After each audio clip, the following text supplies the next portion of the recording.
Bem-vindos ao Nossa República. Essa semana temos a honra de receber a professora, pesquisadora Kátia Nunes da Cunha, da Universidade Federal de Mato Grosso, para uma conversa sobre as áreas úmidas do Brasil, com foco especial aqui no Pantanal Mato Grossense, e que durante o 5º Congresso Brasileiro de Áreas Úmidas foi lançado um e-book, um inventário das áreas úmidas brasileiras, uma obra importantíssima, coordenada por 95 pesquisadores e que traz um mapeamento detalhado dessas áreas vitais.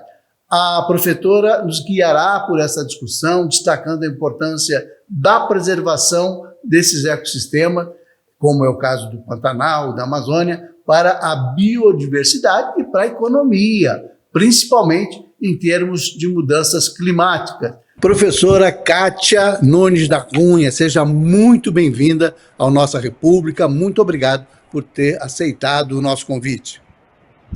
Eu que quero agradecer a você pelo esse excelente convite e estou aqui pronta para conversar com seus internautas, com seus telespectadores. Professora, a grande discussão nesse momento em que a gente vê o Pantanal mato-grossense definhando aos poucos, a cada ano que passa, sendo agredido por queimadas violentas que afetam toda a vida no Pantanal, que não é pouca, que não é pequena. E a gente está vendo, de alguma maneira, o Pantanal secando aos poucos, quer dizer, tendo menos volume, um menor volume de água todos os anos. E eu queria saber o seguinte, sob o olhar da cientista, da pesquisadora, de que maneira o Pantanal está sendo afetado pelas mudanças climáticas, especialmente no que diz respeito às secas e aos incêndios? Bom, aqui é uma questão de vários aspectos, né? Primeiro, um dos efeitos que nós estamos sentindo atualmente é o extremo da seca. O Pantanal, no seu sistema natural, se nós não tivéssemos interferência humana, desmatamento, hidroelétricas e todos esses tipos de construções, de atividades econômicas de grande impacto, o Pantanal ele teria períodos de secas, né? E sempre quando tem uma seca, há um incêndio por causa da característica dele, de ter muita biomassa, combustível, muito material para queimar, né? Muita capim, muitas plantas, né? Que dá bastante condições de queimada. Mas nós estamos observando que o Pantanal ele veio desde cerca mais ou menos de 2000, 2005, ele vem perdendo água. Isso no Brasil inteiro. O Brasil inteiro vem perdendo água na sua superfície. E, claro, também o Pantanal. Bom, isso daí estamos primeiro passando por uma dessas fases que era natural, só que agora está junto também às ações das mudanças climáticas. Então, o efeito é muito mais forte, é muito mais extremo. Agora, a pergunta é, por que estamos passando por esse período de mudanças climáticas? Isso já tem bastante reportado nos noticiários, né, nas informações, e que a população precisa trazer para junto de si essa informação, que é a parte de liberação de CO2, gás carbônico e outros gases para a atmosfera. Então, isso daqui está prendendo a liberação do calor da Terra para fora de todo o espaço nosso físico do planeta. Então, isso aquece. Aqueceu, nós vamos ter uma série de mudanças do movimento de ar quente e ar frio no mundo. Então, o clima é balanceado por essas movimentações de ar quente e ar frio, que aí faz todo no globo girar e termos as nossas chuvas normais, em outros países terem as suas características, um mais seco, outro mais com mais umidade, porque tudo tem essa regulação natural. Mas agora, com mudanças climáticas, nós estamos perdendo esse controle. Eu quero dizer, a natureza, a terra, o clima está perdendo o controle e nós não sabemos exatamente o que vai acontecer no próximo momento, no próximo ano, né? A gente precisa, neste momento, ter a população consciência de que está existindo, sim, vai afetar todo mundo, seja em forma de ofertar alimentos, né? Vamos ver o preço do tomate, preço do alho, preço da cebola, por aí nós vamos verificando, certo? Nós temos também a preocupação da falta d'água para abastecer cidades, e isso é uma questão, sem falar também que isso vem junto os incêndios, né? Então, Agora, professora, é o retrato. esse cenário do que diz respeito às mudanças climáticas, ela tem muito a ver com a ação do homem no mundo inteiro, quer dizer, em todo o planeta. Não é uma coisa que o Brasil por sozinho vai resolver. É preciso ter um movimento mundial, né, no sentido de conter os gases de efeito estufa, mudanças radicais. E a gente sofre uma resistência muito grande, principalmente dos países mais desenvolvidos, né? A gente vê aí Estados Unidos, a própria China e outros países, a Europa também, de uma certa forma, com resistência no sentido de conter a produção de gases, do gás carbônico, enfim, de ter alguma maneira de resolver essa situação. A senhora, como cientista, pesquisadora, claro que a senhora já deve enxergar o mundo daqui a 40, 50, 100 anos e ver um cenário desolador, né? Quer dizer, de destruição a persistir essa situação. A gente já ouviu e já saiu notícias ou estudos de que Cuiabá, por exemplo, em meio século, pode se tornar uma cidade inabitável por conta do calor extremo. É possível frear isso? É preciso criar uma consciência mundial do que está acontecendo? Ou ela acha que já começou, os países já estão começando a enxergar essa questão de uma maneira diferente? Ou ainda não? Eu acredito que há muita fala, mas pouca ação, sabe? De fato. Né? Então, por exemplo, os países como os Estados Unidos, que ele comanda o mundo inteiro politicamente, né?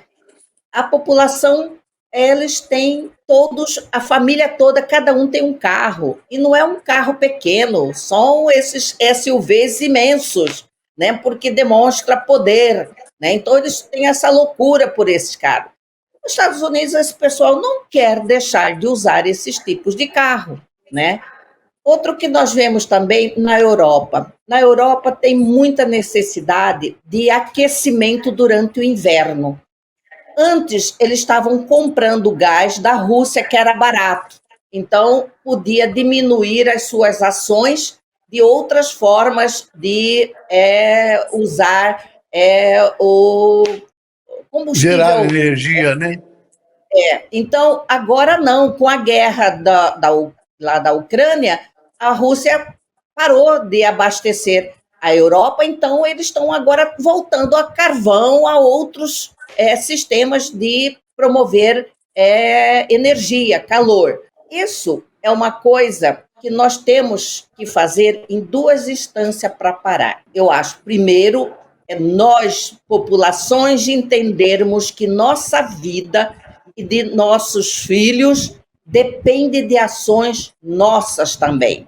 Quais são ações nossas? Vamos trazer aqui para a América do Sul, para o Brasil.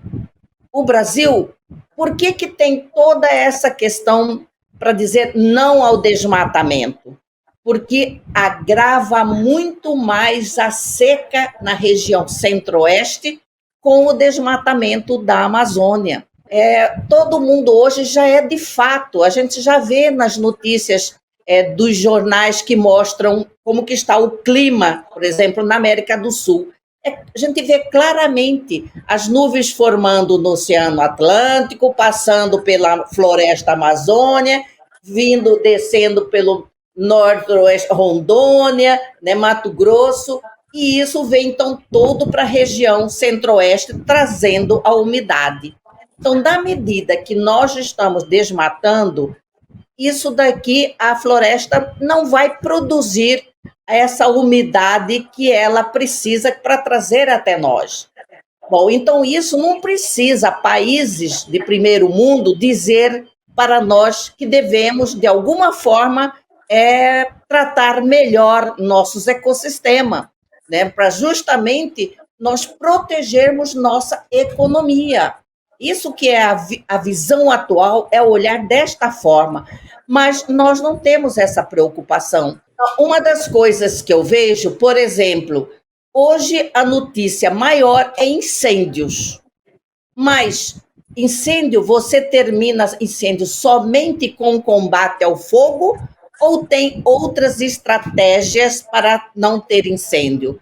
Se você for olhar onde ocorreram os incêndios, estão ligados à produção de uma economia, de alguma forma, pecuária, agricultura, porque são as reservas legais que estão sendo queimadas.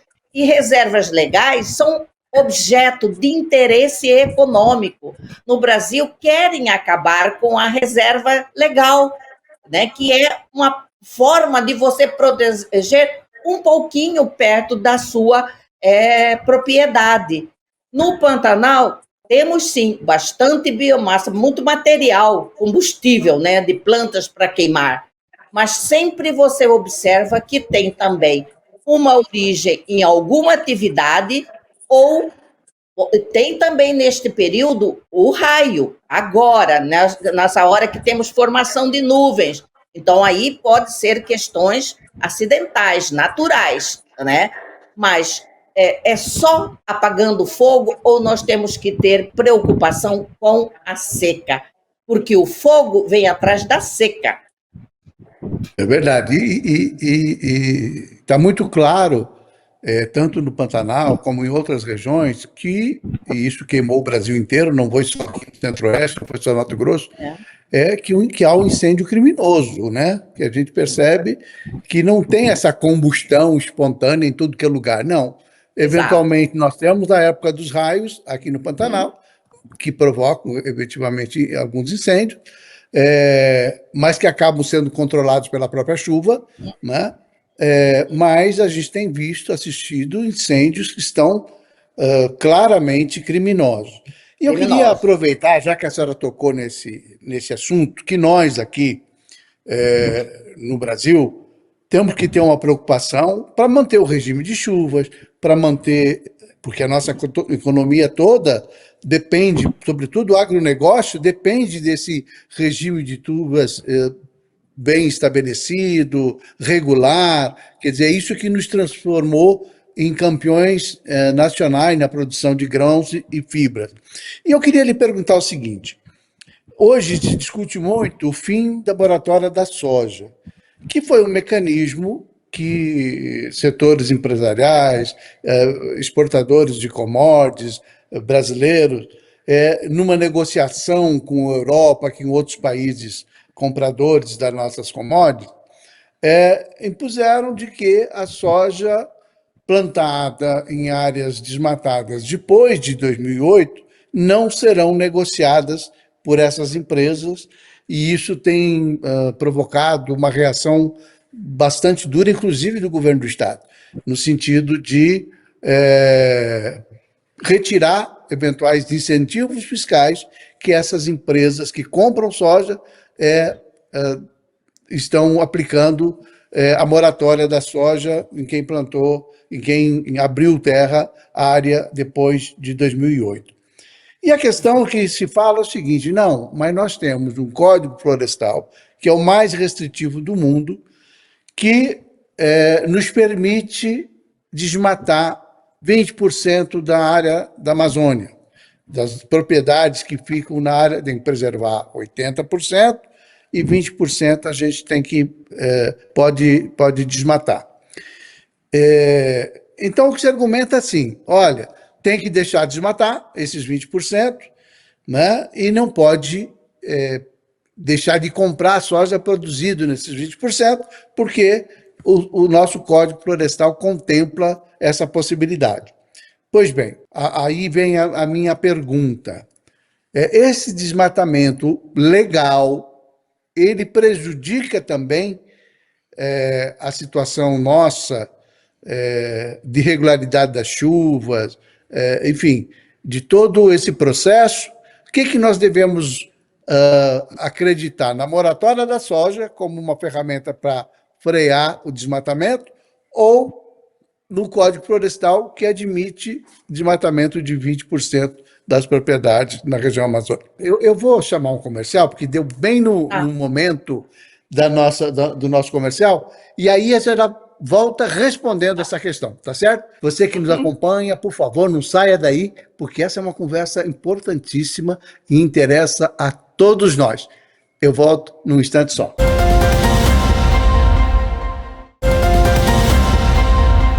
Nossa República está de volta essa semana conversando com a professora, pesquisadora, cientista Kátia Cunha Nunes. Aliás, Nunes da Cunha, que é da UFMT e é uma especialista nessa área, na questão das áreas úmidas, da preservação das áreas úmidas. E eu falava aqui da questão da moratória da soja versus Código Florestal. O que deve prevalecer? Né? Os produtores e proprietários de terra na área da Amazônia, Nortão de Mato Grosso, enfim, em direção ao Pará, querem desmatar os 20% permitidos pela legislação brasileira. E há uma moratória imposta da trading da soja, da indústria que produz óleo de soja, enfim, de não comprar soja de área desmatada depois de 2008, contrariando, portanto, o Código Florestal. Como é que a senhora vê essa questão? Nós vamos dividir em duas partes a resposta. Uma a respeito do Código Florestal. Bom, nós tínhamos o antigo Código Florestal, que ele estabelecia, por exemplo, uma margem de proteção de nossas florestas de beiras de rio, das APPs, muito maior, e contando a partir de um nível médio do rio. Então, nós pegávamos muito mais parte dentro dos barrancos, da parte da floresta inundável, e muitas áreas que são as pequenas várzeas que nós conhecemos aqui em Mato Grosso, os cuiabanos, de jogar futebol na beira do rio Cuiabá, por exemplo. Então, essas áreas, elas eram inundáveis, então tinham o seu papel do funcionamento da produção da água para tanto o lençol freático como depois para disponibilizar nos próprios rios. Bom, então o Código Florestal, na verdade, ele diminuiu as áreas de proteção. Então, ele tem uma pequena culpa também dos processos de degradação dentro do nosso sistema. Por quê? Os estados deveriam fazer suas leis estaduais mais rigoroso do que o código. Simplesmente todos os estados que tinham leis mais protetivas e voltaram, ficaram no nível o Código Florestal atual, que é a Lei das Florestas. Então, você já teve uma perda de áreas protegidas e ganho de áreas para a produção. Certo? Então, isso é uma questão. Quanto aos 20%, tá? Nós estamos sabendo, a análise que se tem feito, né, e que isso tem dados disponíveis, é que esses 20% não estão sendo em terras legais, sabe? Há uma invasão e que extrapola esse 20%, porque, primeiro, retiram as madeiras, né? Depois, em nome de uma pecuária, coloca-se fogo e coloca-se pasto, e o que se tem visto para depois chegar com a questão da agricultura. Esse é o mecanismo nosso. Grileiro primeiro, seja proprietário ou não, entendeu? Avança no seu desmatamento e depois negocia a sua, como se diz, liberdade, né, da multa e assim por diante. Tanto é que as multas no Brasil não são pagas, você entendeu? Então, sempre há perdão. Então, nós temos um sistema injusto, certo? É permissível, eu desmato, mas eu sou recompensado. Tá? Então, aqui que está a questão. Se você for observar hoje, né, essa moratória ela tem sentido. Por que que nós vamos pegar a mesma coisa que comprarmos coisas de contrabando, né? São coisas ilegais, porque não atendeu o próprio Código Florestal, né? Essas análises têm sido feitas pelos vários órgãos de governo, particulares, né? Para demonstrar essa situação da ilegalidade desses desmatamentos. Bom, agora você vê o nosso Estado. Nosso Estado, ele é um dos mais produtivos atualmente em termos de soja, de algodão, sabe? O funcionamento do nosso Estado depende da produção de água.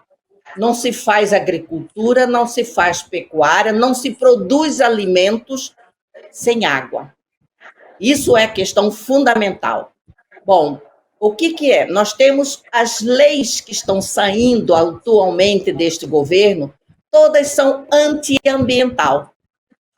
Bom, e tudo num camuflado de que são coisas legais, que são constitucional, mas não são constitucional, porque está indo contra a nossa legislação brasileira, não só o código, mas toda a nossa constituinte, né? Bom, então, água, o que aconteceu em Mato Grosso? Tem uma proposta, uma lei sobre drenar as áreas úmidas. Ora, as áreas úmidas têm um papel fundamental para a absorção das águas, para depois reabastecer o nosso primeiro lençol freático que solta para os rios, na medida que eles vão esvaziando as águas, e também para os recursos hídricos subterrâneos mais profundos. E toda hoje, então, quando se drena uma área úmida, o que se pede ao proprietário ou o plantador? Pede permissão para retirar água subterrânea. Então, você está tirando a esponja que proporciona a entrada de água no sistema, mas você pede outorga para retirar água subterrânea para molhar a sua plantação. Então, aqui há um conflito de interesses, bastante, né? Bom, nós temos, assim, de várias questões que prejudicam o nosso sistema e compromete a médio e longo prazo toda a nossa produção agrícola. Região do Araguaia, os rios já tiveram um rebaixamento. Os rios já há muito tempo não chegam, na época da seca, no seu calado, né, para abastecer as cidades. Várias cidades ficam sem abastecimento. Isso desde quando começou o desmatamento na região mais alta, que é a região que absorve a água para depois ela ser infiltrada e levada por esses lençóis freáticos até os rios. Então, neste momento, é importante nós reconhecermos a importância dessas áreas úmidas, da cobertura vegetal, se seguimos toda a Constituição, todas as leis brasileiras, que nós teríamos uma boa legislação, nós não estaríamos passando por problemas. Mas se nós não restabelecemos essa ordem no Brasil, de ter a nossa Constituição como o nosso norteador, nós criamos só conflitos entre as instituições.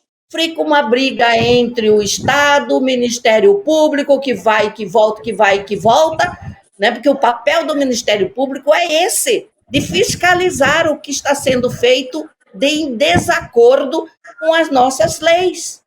Então, vai chegar um dia que vai ter que ir lá para o Supremo. Aí é o Supremo que é o malfeitor, certo? Então, isso que está acontecendo no Brasil, para usar mais as questões, as áreas, né, em benefício próprio, né? Porque isso você não está olhando para os pequenos agricultores, porque eles ficam sem a água, sabe? Quando a senhora faz todas essas colocações, e defende, inclusive, a moratória como uma ferramenta de freio ao desmatamento e abertura de novas áreas, e quando a senhora diz que o que está sendo aberto são áreas que não deveriam, porque a abertura é ilegal, quer dizer, áreas que deveriam estar sendo preservadas, ao mesmo tempo, assim, nós sabemos que isso tudo, a falta de água, a senhora ressaltou muitas vezes, traz um prejuízo absurdo para a própria economia estadual, quer dizer, para o próprio nível de produção que nós temos. A falta de água, a falta de regularidade da água, né? Porque Exato. o grande trunfo de Mato Grosso em relação ao resto do país é ter um período certo de chuva e um período certo de estiagem. Quer dizer, você tem exatamente um tempo que permite ter 2, 3 safras até de algumas culturas. Se continuar esse propósito de ampliar as áreas sob o manto, como a senhora diz, de área legal, de reserva que é possível tirar, que está dentro dos 20%, se conseguir continuar avançando esse processo de desmatamento e de queimadas, Mato Grosso pode perder essa condição de ser o grande produtor de alimentos do mundo, de commodities, pelo menos? Olha, eu vejo assim, o grande trunfo brasileiro era a reserva Guarani, né? Esse recurso hídrico, né, denominado Guarani. E agora, a Fundação de Pesquisa do Estado de São Paulo, que investiga os recursos hídricos do Estado, já está soltando alertas que o Guarani ele já não está mais sendo reabastecido. O consumo da água está sendo maior do que a entrada do que a reserva. Então, isso daí é, além de tudo, contaminado, poluído por química, poluição desde agrotóxico, industrial e assim por diante. Então, essa é a preocupação. Aí eu pergunto para você, o estado de Mato Grosso tem estudo sobre o seu recurso hídrico, esse disponível dentro dos lençóis freáticos? Aqui em Cuiabá mesmo, nós sabemos que cada uma pessoa tem um poço artesiano na sua casa. O órgão ambiental não tem controle nenhum. Nós sabemos que a Baixada Cuiabana, ela é parca, ela tem pouca disponibilidade de água, né? Então, com isso, você já vê uma situação negativa que é natural. Existem cidades aqui que não tem mais como abastecer água, tá certo? A sua cidade, um exemplo, Poconé, né? Tem um problema seríssimo, porque os rios que forneciam água, os córregos e que abasteciam, estão secos, né? Aguardando as primeiras chuvas para fazer poças para poder abastecer, ou tudo de carro-pipa, né? Então, isso é uma situação que eu acho importante nós olharmos, não é num sentido de fatalismo, não, nós temos que acordar para que os nossos administradores, gestores do nosso Estado tenham uma compreensão que nós podemos ter, sim, agricultura, nós podemos ter, sim, pecuária, mas nós precisamos proteger e ter certas disciplinas no uso regular da terra, do solo. Isso é importante, além de promover investigações científicas, como que está o nosso recurso hídrico subterrâneo. Então, isso, sim, são tomadas de decisões sábias para um administrador de um estado que necessita de água para sua produção econômica. A Universidade Federal de Mato Grosso e a senhora e outros pesquisadores estão muito envolvidos nessa questão da preservação das áreas úmidas, e não apenas o Pantanal, mas todas as regiões assim, que têm essa condição. E É possível que a universidade lidere um movimento nesse sentido de estudar e de pesquisar. Nós temos aqui o aquífero Guarani, um pedaço, Guarani, uma parte dele, né? sim, Nós temos o é, aquífero aqui. Que situação que ele está, né? Eu estou gravando aqui de Chapada e nós sabemos que aqui em Chapada tem uma parte desse aquífero. Enfim, e de estudar essa situação que a gente está percebendo, que está assim, que é possível ver ao olho nu, né? Que há um descompasso e há um desequilíbrio entre a produção agrícola, que é importante, que é, apesar de toda a área preservada de Mato Grosso, que se estima em 60% da área do território, mas a gente percebe que já há uma influência no regime de chuvas, no calor extremo, enfim, a gente percebe que há uma mudança climática e que está afetando e que pode trazer consequências graves à economia estadual a médio e longo prazo, como a senhora citou. É possível a universidade entrar mais de cabeça nesse processo e liderar um estudo, enfim, uma pesquisa mais ampla, no sentido de, olha, o recurso de água de Mato Grosso é esse e termina daqui a tantos anos, se continuar nesse ritmo. Alguma coisa nesse sentido, mas eu vou pedir para a senhora responder daqui a um instante, logo depois dos comerciais. Você que nos acompanha, essa entrevista é importante com a professora Kátia Nunes, sobre a questão das áreas úmidas, a questão do clima extremo que tem afetado tanto o nosso país e o mundo inteiro. Não saia daí que a gente volta já já.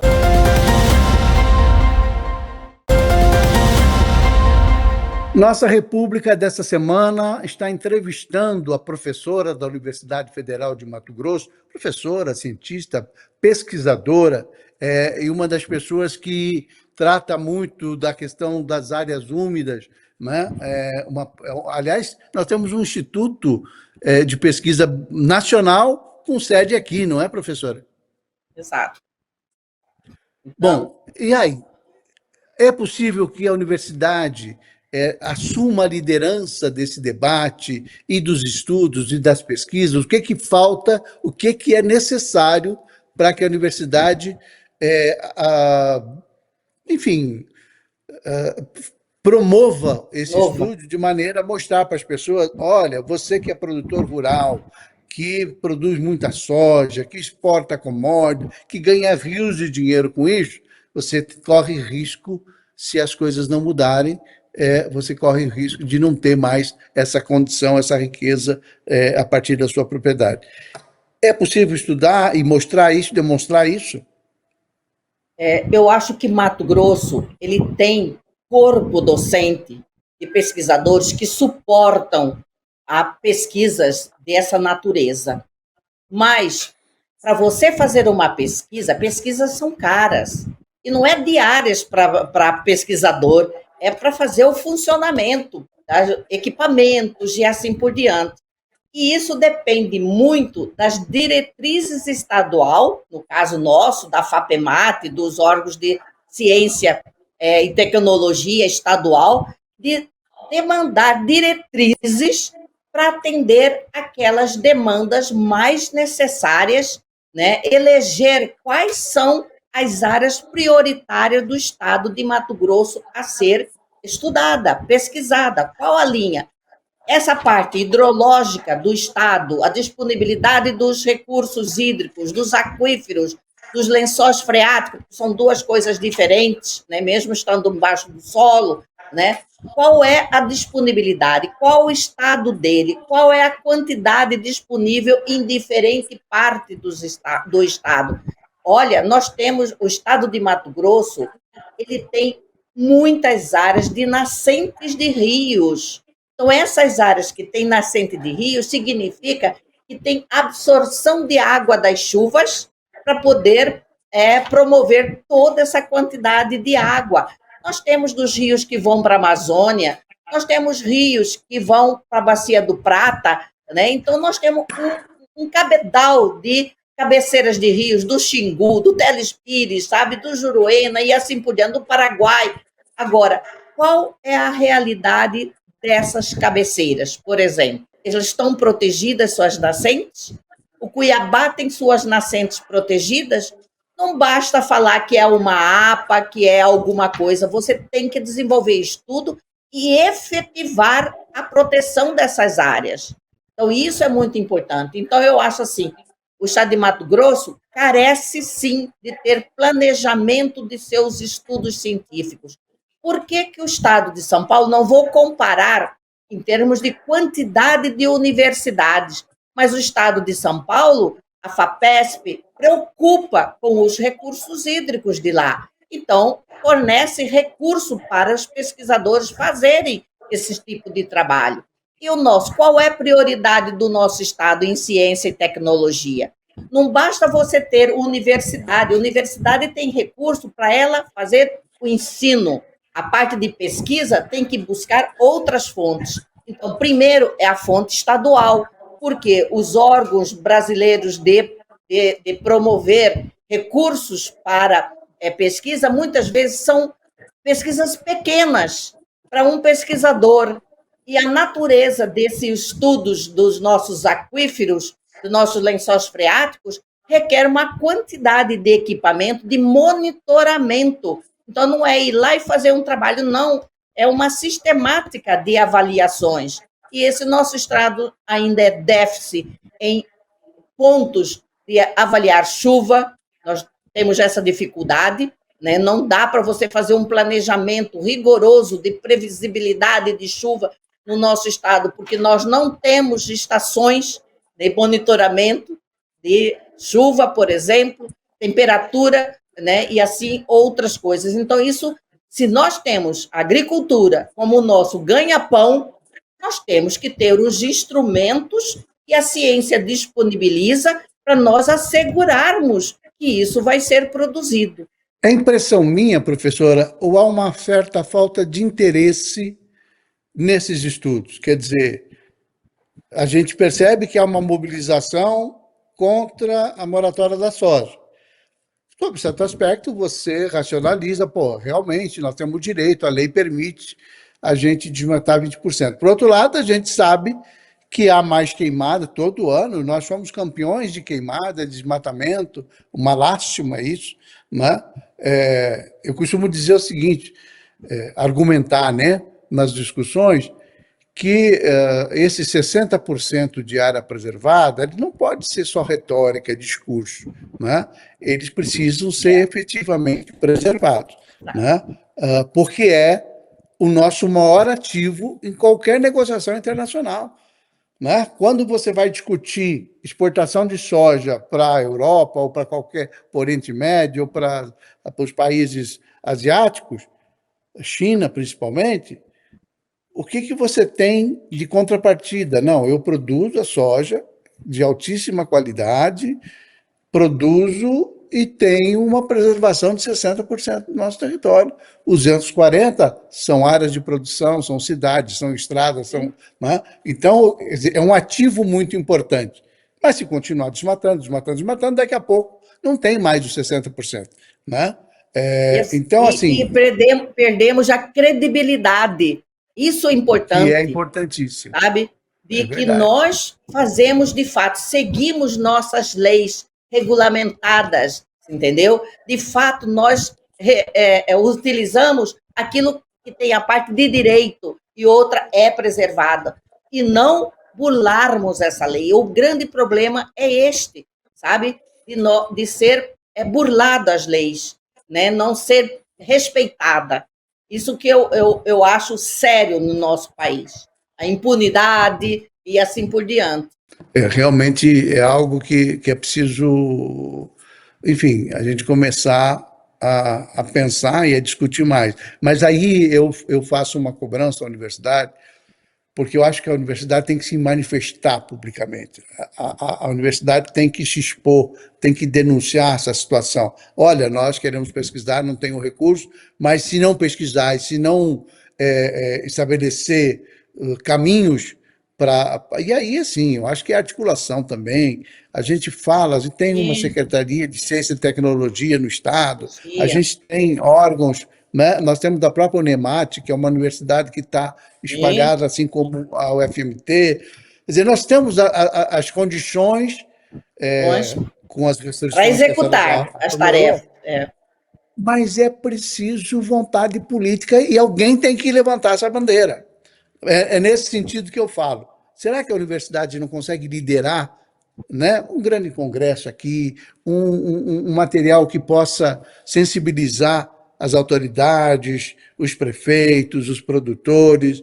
Porque essa discussão ah, não pode ser unilateral, quer dizer, só o interesse do agronegócio se sobrepor ao interesse do próprio agro, porque no final das contas é esse interesse que vai ser afetado, me parece. Né? Talvez eu esteja enganado nisso, mas a sensação que eu tenho é essa, né? Que o agro força uma situação, e eu não estou dizendo que é ilegítimo, que, Não, enfim, é. mas é preciso medir consequências.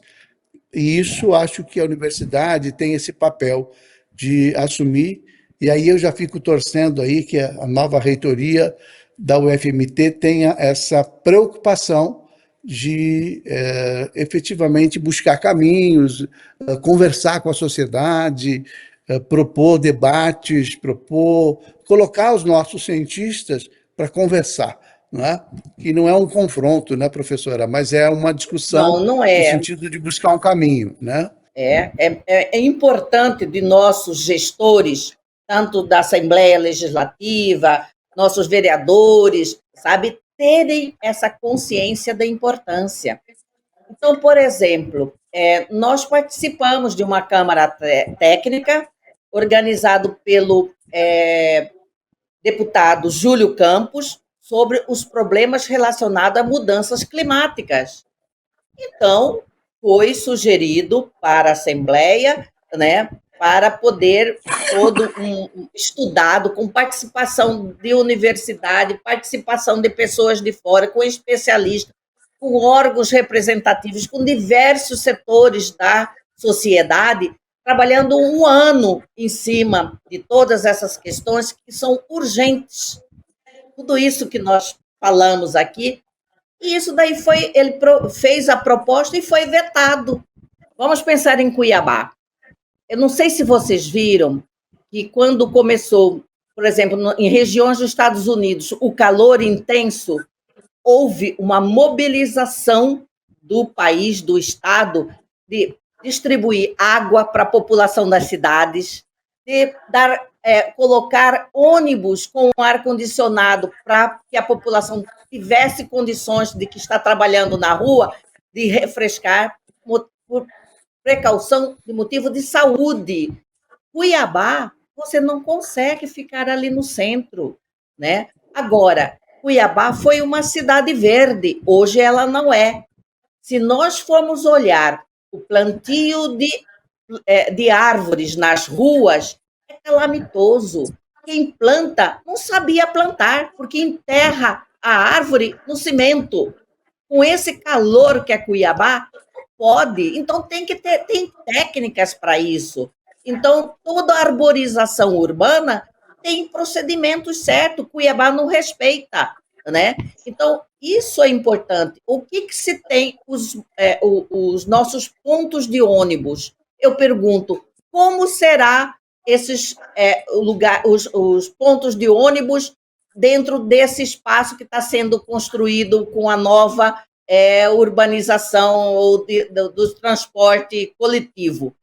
As pessoas vão ficar o quê? Embaixo de metal, nesse calor, além de atravessar a rua, né? Então, já era para ter todo climatizado, com disponibilidade de água ali, de pontos de água para as pessoas beberem, encher suas garrafas, né? Então, isso, nós temos que olhar Cuiabá adaptando para uma situação de condição de extremo de clima. Senão, ninguém mais começa a investir na cidade de Cuiabá. Vamos comprar apartamento em outra região mas que provavelmente tem a melhor condição climática para viver. Professora, muito importante essa nossa conversa. Já fica o convite aqui para no ano que vem a gente voltar a falar desse assunto. Vocês realizaram aí esse 5º Congresso sobre áreas úmidas, tem um documento importante aí, um e-book que saiu, né, um relatório sobre a situação nacional, não é só aqui de Mato Grosso. Exatamente. Né? Mas é importante a gente falar das coisas daqui, porque Mato Grosso hoje é um expoente no Brasil, do ponto de vista da economia, é um estado que está assumindo cada vez mais a responsabilidade por liderar esse processo de produção agroindustrial e, ao mesmo tempo, é um estado que tem riquezas naturais que são absolutamente fantásticas, né?